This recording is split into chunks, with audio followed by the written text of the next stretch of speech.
একটু লক্ষ্য করলেই দেখবেন মানুষ সবচেয়ে বেশি খুশি হয় তার পছন্দের খাবারটি পেলে।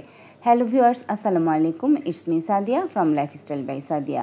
আশা করি আল্লাহর রহমতে ভালো আছেন। আলহামদুলিল্লাহ, আমরাও ভালো আছি। আজকের ভিডিওটি দেখার জন্য আমন্ত্রণ জানাচ্ছি। আমি সবসময় ইজি রেসিপি তৈরি করতে পছন্দ করি। আজকে আমি দুধ ও ডিম দিয়ে সুজির হালুয়া তৈরি করেছি।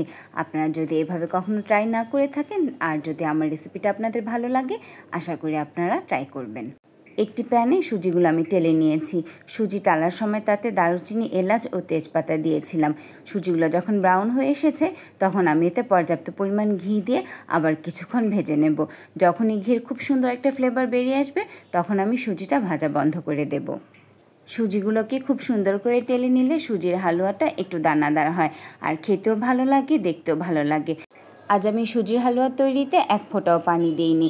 যে পরিমাণ পানি প্রয়োজন ছিল সেই পরিমাণ আমি দুধ দিয়ে দিয়েছি। দুধ আর সুজিটা যখন ফুটে উঠবে তখন আমি তাতে একটি ডিম দিয়ে দিলাম। এবারে সবগুলো উপাদান একসাথে খুব ভালো করে ব্লেন্ড করে নেব। এখন আমি হালুয়াতে পর্যাপ্ত পরিমাণ চিনি দিব। চিনি দিয়ে সম্পূর্ণ হালুয়াটাকে খুব ভালো করে বেশ অনেকক্ষণ ধরে নাড়াচাড়া করব।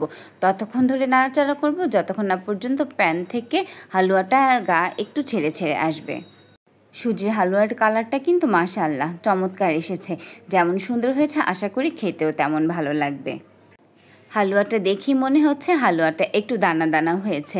আর যদি সুজিটা খুব ভালোভাবে টালা না হতো তাহলে কিন্তু এমনটা হতো না। গরম হালুয়া ও ক্রিস্পি পরোটা খুবই মুখরোচক খাবার। এখন আমি পরোটা তৈরি করব। পরোটা তৈরি করার জন্য আমি ময়দার সাথে পর্যাপ্ত পরিমাণ তেল ও স্বাদমতো লবণ দিয়ে নিয়েছি।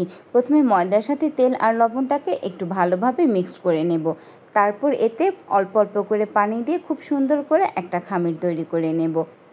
পরোটার স্বাদ এবং ক্রিস্পিনেস পুরোটাই ডিপেন্ড করে ময়দার খামিরটা কেমন হলো তার উপর। ময়দার খামিরটা যদি ভালো হয় তাহলে পরোটাটা বেলতেও সুবিধা আর খাওয়ার সময় খুব ভালো লাগে, খুব ক্রিস্পি হবে। পরোটার খামির রেডি হয়ে গেছে। এখন আমি পরোটাগুলোকে বেলে নেব। অনেকেই পরোটা চারকোণ আকৃতির করে, তবে আমি আজকে করব না, কারণ আমার হাতে সময় কম, যেহেতু অফিসে যাওয়ার জন্য আর খুব বেশি একটা হাতে সময় নেই। মাঝে মাঝে আমি এভাবে পরোটা বানিয়ে দুপাশে এঁকে ঠান্ডা করে ফ্রিজে রেখে দিই। এভাবে কিন্তু কয়েকদিনের জন্য পরোটা সংরক্ষণ করা যায়। তারপর যেদিন ইচ্ছা তেলে ভেজে পরোটা খেয়ে নিলেই হয়।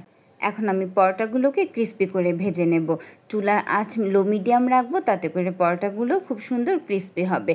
আর যদি খুব বেশি চুলার আঁচ দেই তাহলে কিন্তু পরোটা পুড়ে যাবে আর ক্রিস্পিও হবে না। পরোটা খাওয়ার জন্য আজকে আমি সুজির হালুয়ার পাশাপাশি ডিম মামলেট করেছি। একটা ঝাল আইটেম আর একটা মিষ্টি আইটেম থাকলে নাস্তাটা খেতে বেশ ভালো লাগে।